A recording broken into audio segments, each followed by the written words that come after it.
High বন্ধুরা, দেখতে পাচ্ছ এই যে গাছটা দেখতে পাচ্ছ? তো এই গাছটা আমি 2 বছর আগে লাগিয়েছিলাম। এই গাছটা আরেকটা গাছ আছে পাশেই দেখাচ্ছি। তো এই গাছটা ফুল ফোটে না, অবশ্যই ফুল ফুটেছে, দেখো সেই গাছটা এটা। তো এই গাছটাও প্রথমবার দুটো ফুল ফুটেছে, তো আমি তো খুব খুশি, ভীষণ খুশি। আর এই গাছগুলো লাগিয়েছি, এদের তো কোনো খোঁজ খবরই নেই। আর এই দেখো আমার মেয়ে স্নান করছে সকাল সকাল, মানে ও কি সকাল সকাল করছো? স্নান করছে, মানে এত গরম পড়েছে আমাদের এখানে। যাই হোক, দেখো আমার মেয়ে কি বলে, হ্যাঁ, দেখো কি পাগলামির মতো কথা বলবে তুমি আমার স্নান মেয়ে এখন। করছো?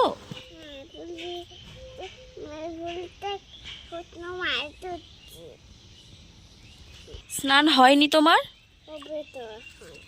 তুমি আরো স্নান করবা? তাই? খুব গরম। হ্যাঁ, কি হয়েছে? বুঝতে পারছি না তোমার কথা।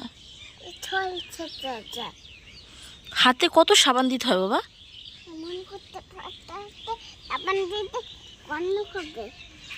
কি যে বলছে, আমি ছাড়া কেউ বুঝতে পারবে না। তারপর এখন ঘরগুলো মুছবো, মুছে স্নান করতে হবে। তো ঘরগুলো মুছে স্নান করব, ঘরগুলো মুছতে হবে। তো তার জন্য জলের বালতি রেখেছি। তো স্নান কমপ্লিট, এখন ঘরগুলো মোছা হয়ে গেছে, এখন পুজো দেবো। তো পুজোর জন্য দেখো সব ফুল টুল গোছানো হয়ে গেছে। আমি শিব ঠাকুরকে পুজো দিই প্রত্যেক দিন। তো এখন পুজো হয়ে গেছে, আমার পুজো টুজো দেওয়া হয়ে গেছে। কারণ আমি স্নান করে পুজো দিলে না, আমার মানে কি বলবো, অদ্ভুত একটা শান্তি লাগে।